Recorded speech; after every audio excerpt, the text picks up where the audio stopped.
today, but I do want to focus on Jadon Sancho.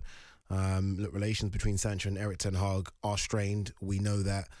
Ten Hag dropped him. Sancho responded to being dropped by releasing a statement of his own. I think we've all read it on Twitter. I just looked at 62 million views on Twitter, and he's pinned it as well. Yeah. He's pinned it. No remorse. No remorse whatsoever. Not like, okay, like some people, like Kevin Durant's famous for this in America, where he would tweet something, then delete it. Because it's like, oh, I've made a mistake. He's owning up to this. He's like, you know what? No, we're going to stick by this.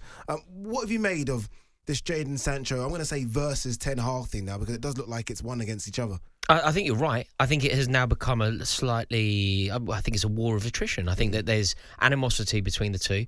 And I think that Jadon Sancho here has effectively ended his Manchester United career. Whether that was his intention, I doubt. But I think that's what's happened. If you think about who he was at Manchester United prior to this issue, he was a player who I think was seen as being surplus to requirements. I think Manchester United were open to listening to offers coming in for him in the summer. None were forthcoming, so they've kind of been lumbered with him. They've tried to make it work. There's talk about him going to Saudi already.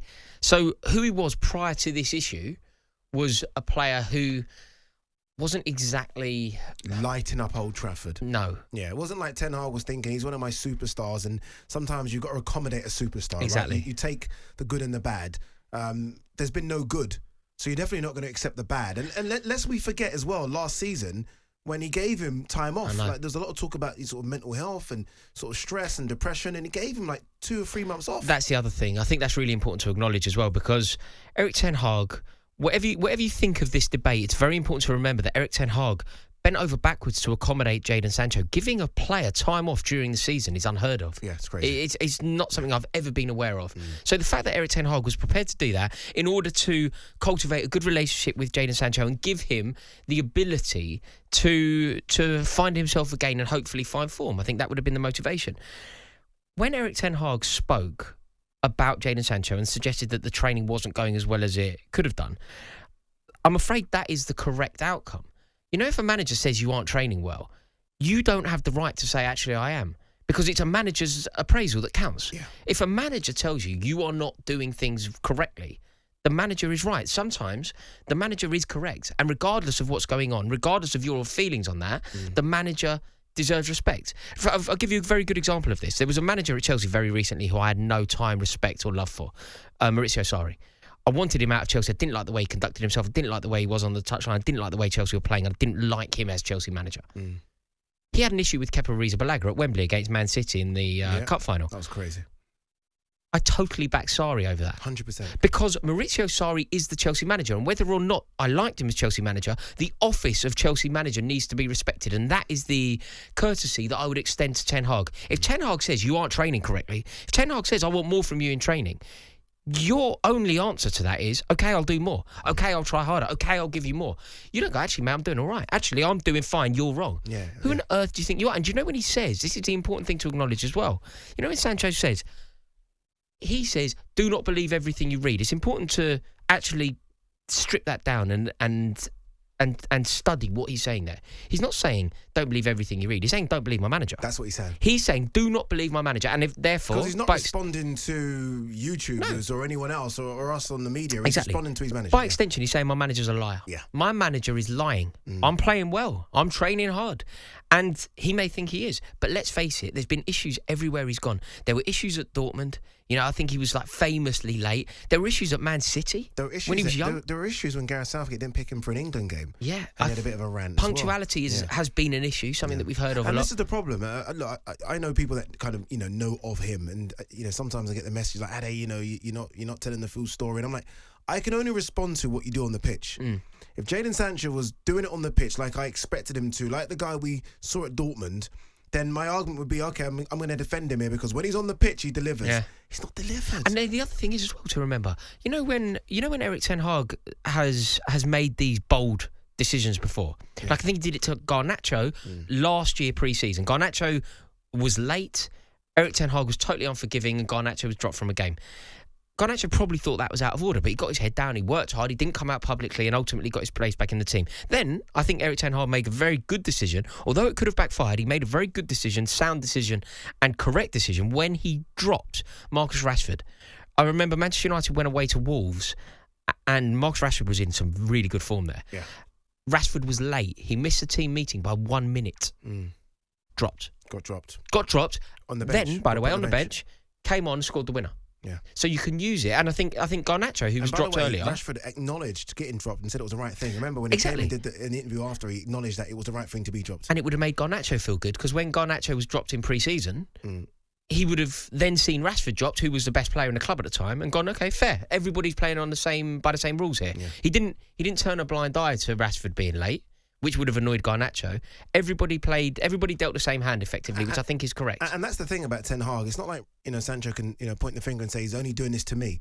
He's done it to Maguire. Yep. He's done it to Ronaldo. Yep. Ronaldo. He's done it to Rashford. He's done it to Garnacho. You're getting the same treatment everyone else is getting. To be totally frank, do you know what, Eddie? You know when we discussed this, I didn't necessarily feel like this. I don't know if I'd given it the sort of due diligence that it deserves or even the thought, but it's actually a disgrace what Sancho's done here. It's a disgrace. To pin it to the top of his Twitter feed. Yeah, I can't believe it. It's disgusting. Like, this is your manager. You are in the best opportunity that you will ever have for the rest of your life. You will never, ever be at a club like Manchester United again. That's a guarantee. Wherever he goes from here, it will not be an institution as big and as potentially successful as Manchester United. His career trajectory will head down after this. And instead of embracing it, instead of maybe having a private word with the manager, if you really do think that you were betrayed in the media by Erik Ten Hag flagging it, which the manager can do that. The manager can publicly have an issue with his players. Like Jose Mourinho subbed Joe Cole. He subbed the sub. He brought Joe Cole on. Joe Cole didn't listen to him. He subbed him. I think Joe Cole played that day for 16 minutes. That's more of an insult. Yeah. Joe Cole got his head down and ended up winning countless titles under Jose Mourinho. Jadon Sancho, if he really felt betrayed by what Erik Ten Hag said, all he has to do is knock on a door and go, look, I am training well. If I'm not, in my eyes, I'm training well. Can we have a chat? Because we're not on the same wavelength here. What do I need to do to get back into the starting 11? Exactly. Because, this is what I want to do. I want to get back into the England squad. I want to play for Manchester United, the biggest club in the world. What do I need to do? Are we seeing more player power than we've ever seen before? I look at what the situation with Lukaku last year when he done an interview with Sky Italia. Obviously, we'll probably touch on the Antony situation, releasing that statement, which was obviously not given the green tick by Manchester United. Jadon Sancho here. We're seeing players almost do things like they want to do them without almost getting permission from clubs nowadays. They just do it what they want. I think it's an ego issue. Like, Jadon Sancho will have been very wealthy and very rarely contradicted since he's about 15 years old. Like, we've been aware of Jadon Sancho. Like, Man City's Jadon Sancho. How long have we known of him for? Yeah, you're right. 6-7 years now. Yeah. So we know that he is known as well. He would have been incredibly wealthy. So I think there's a lack of discipline. There's a lack of ambition. It's the old boxing expression. I forget who said it, but if you wake up and yeah, Marvin Hagler. There we go. Yeah. So I think there's an element of that. Who at United tells him, like, you see at Liverpool, that I would have said prior to obviously the summer's outgoings, but that doesn't happen because I think Milner and Henderson grab you by the whatever. Who at United grabs him by the collar and says, "What are you doing?" That's interesting because who I thought it would be. I heard Rio Ferdinand talking about this issue, and I know Rio Ferdinand's not there. I know he's not in the dressing room, but if you're Jadon Sancho, realistically, Rio Ferdinand has to be an icon to you, right? Rio Ferdinand. South London. Born in London, exactly. There's a London thing. Jadon Sancho's out of Kennington, isn't he? Jadon Sancho's out of Kennington. Ferdinand's out of Peckham. Yeah. Both were at London clubs. Both went to Manchester clubs. And Rio Ferdinand will go down as a Premier League great forever. Nobody will ever contest that. So, when Rio Ferdinand goes, I think he's going to be frozen out here. I think there's a real problem. People have started saying things like this. The Turkish window's still open. If I was Jadon Sancho, I'd be going, oh my God, I've made a massive ricket here because I'm at Manchester United. Rio Ferdinand is saying that I'm going to be frozen out. People are talking about Saudi Arabia. I'm so young. I was in the England setup in the last Euros. I'm not even... I was playing for England in a final in the last Euros. I'm not even going to be in the squad going into the next one. At what point does he wake up and go, don't want to go to Saudi Arabia, don't want to go to Turkey, want to succeed at a club like Manchester United, unless, of course... Maybe he doesn't. Maybe we're putting ambition in his... I find it so scary seeing all these young, talented English players almost just waste their talent. Dele Alli. It's the money. Ross Barkley. Like players that you would have 100% put everything you have on them being in England squad now. Like I would have said... Well, 5 years 2018. ago, 5 years ago, Ross Barkley's in the England squad, isn't he? Also, say you went back to 2018, the World Cup in 2018. You know, if you were to say, by the time 2021 comes around, England will be playing in a final. So we get to a semi-final in Russia. If you said 3 years later, England going to be in a final at Wembley, where's Dele Alli? You go, well, he's starting, isn't he? Is he captain? Possibly. Is he captain? Yeah, possibly. And you look at the trajectory, you look at the and that's what Jadon Sancho should be terrified about. Yeah, he's going down. It's so quick. Yeah, it's crazy to think that 3 years ago we weren't really talking Saka. It was all Jadon Sancho, and now look. He's at Manchester United now. In 3 years' time, I have no... Mate, in 3 years' time, he could... Ross Barkley's at Luton. I know. Like, Ross Barkley's at Luton and Town. he's lucky to be at Luton, by the way. Middlesbrough are looking at him. He's lucky to be... And they decided no. Yeah. So that's how quick it can go down. Crazy.